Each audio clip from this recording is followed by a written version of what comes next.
ভালো আর খারাপ সেলসম্যানের পার্থক্য ইচ্ছা শক্তির, যোগ্যতার না, দক্ষতার না, ইচ্ছা শক্তি। কেউ বেচতে চায়, কেউ বেচতে চায় না। আপনি যখন বেচতে চাইবেন তখন একটা উপায় বেরোবেই। মহান সৃষ্টিকর্তা পবিত্র কোরআনে পরিষ্কার বলে দিয়েছেন, যে যা চাবে সে তা পাবে। আপনি যখন চান বিক্রি করতে, তখন আপনার সামনে হাজারটা উপায় বেরিয়ে আসবে। আপনি চান না, বিক্রি করতে পারবেন না। আমাদের অধিকাংশ সেলসম্যান আসলে সেলসের চাকরিটা জাস্ট চাকরি করে, মন থেকে এনজয় করে না।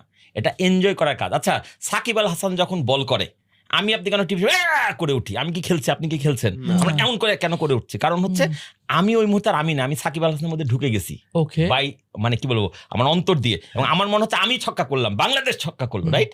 এই যে এক্সাইটমেন্টটা নিলাম, তাহলে একটা বিক্রি যখন আমি সম্পন্ন করতে পারছি, আমি ওই কোম্পানির সেলসম্যান, আমার ওই কোম্পানির ওই টাকাটা আমার ঘরে ঢুকছে না, আমার কোম্পানি ঘরে ঢুকছে, কিন্তু আমার আমি বিক্রি করতে পারছি। কিন্তু এটা অনেকের নাই, বিক্রি হয়েছে হবে, এই করলে কখন আপনার হবে নাকি? মানে কাজ করি, কাজটাকে ভালোবেসে করি না। এই পৃথিবীর সবচেয়ে নির্মম দিক কি জানেন? এই পৃথিবীর সবচেয়ে নির্মম দিক হচ্ছে অধিকাংশ মানুষ যে কাজটা করে সেই কাজটাকে ভালোবাসে না।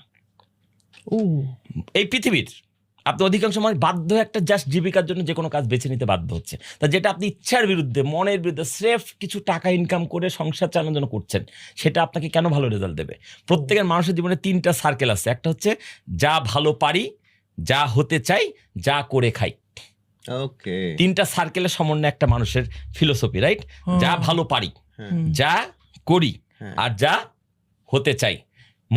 মজার ব্যাপার না, দুঃখজনক ব্যাপার হচ্ছে অধিকাংশ মানুষের 3টা বৃত্ত 3 কোণায় ছড়িয়ে আছে। ভালো পারি এইটা, করে খাই ওইটা, হতে চাই এইটা।